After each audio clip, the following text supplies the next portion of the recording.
தேவன் பகலை ஆள பெரிய சுடரும் இரவை ஆளச் சிறிய சுடரும் ஆகிய 2 மகத்தான சுடர்களையும் நட்சத்திரங்களையும் உண்டாக்கினார்.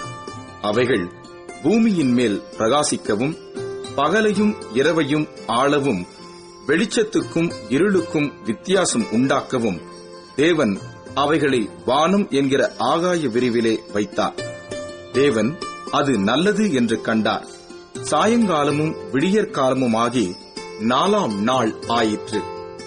பின்பு தேவன் நீந்தும் ஜீவ ஜந்துக்களையும் பூமியின் மேல் வானம் என்கிற ஆகாய விரிவிலே பறக்கும் பறவைகளையும் ஜலமானது திரளாய் ஜனிப்பிக்க கடவுது என்றார். தேவன் மகா மச்சங்களையும் ஜலத்தில் தங்கள் தங்கள் ஜாதியின்படியே திரளாய் ஜனிப்பிக்கப்பட்ட சகலவித நீர்வாழும் ஜந்துக்களையும் சிறகுள்ள ஜாதி ஜாதியான சகலவித பட்சிகளையும் சிருஷ்டித்தார். தேவன் அது நல்லது என்று கண்டார். தேவன் அவைகளை ஆசீர்வதித்து, நீங்கள் பலுகிப் பெருகி சமுத்திர ஜலத்தை நிரப்புங்கள் என்றும் பறவைகள் பூமியில் பெருகக் கடவது என்றும் சொன்னார். சாயங்காலமும் விடியற்காலமும் ஆகி 5ஆம் நாள் ஆயிற்று.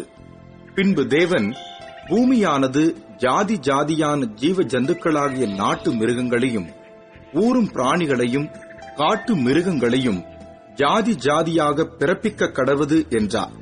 அது அப்படியே ஆயிற்று. தேவன் பூமியிலுள்ள ஜாதி ஜாதியான காட்டு மிருகங்களையும் ஜாதி ஜாதியான நாட்டு மிருகங்களையும் பூமியில் ஊரும் பிராணிகள் எல்லாவற்றையும் உண்டாக்கினார். தேவன் அது நல்லது என்று கண்டார். பின்பு தேவன் நமது சாயலாகவும் நமது ரூபத்தின்படியேயும் மனுஷனை உண்டாக்குவோமாக. அவர்கள் சமுத்திரத்தின் மச்சங்களையும் ஆகாயத்து பறவைகளையும் மிருக ஜீவன்களையும் பூமி அனைத்தையும் பூமியின் மேல் ஊறும் சகல பிராணிகளையும் ஆளக் கடவர்கள் என்றார். தேவன் தம்முடைய சாயலாக மனுஷனை சிருஷ்டித்தார். அவனை தேவ சாயலாகவே சிருஷ்டித்தார். ஆணும் பெண்ணுமாக அவர்களை சிருஷ்டித்தார்.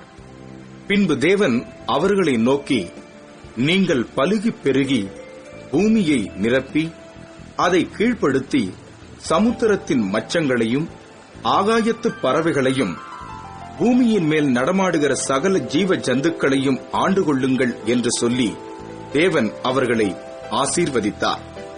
பின்னும் தேவன், இதோ பூமியின் மேல் எங்கும் விதைத்தரும் சகலவித பூண்டுகளையும் விதைத்தரும் கனி மரங்களாகிய சகலவித விருட்சங்களையும் உங்களுக்கு கொடுத்தேன். அவைகள் உங்களுக்கு ஆகாரமாயிருக்க கடவது. பூமியிலுள்ள சகல மிருக ஜீவன்களுக்கும் ஆகாயத்திலுள்ள சகல பறவைகளுக்கும் பூமியின் மேல் ஊறும் பிராணிகள் எல்லாவற்றிற்கும் பசுமையான சகல பூண்டுகளையும் ஆகாரமாக கொடுத்தேன் என்றார். அது அப்படியே ஆயிற்று. அப்பொழுது தேவன் தாம் உண்டாக்கின எல்லாவற்றையும் பார்த்தார். அது மிகவும் நன்றாயிருந்தது. சாயங்காலமும் விடியற்காலமும் ஆகி 6ஆம் நாள் ஆயிற்று.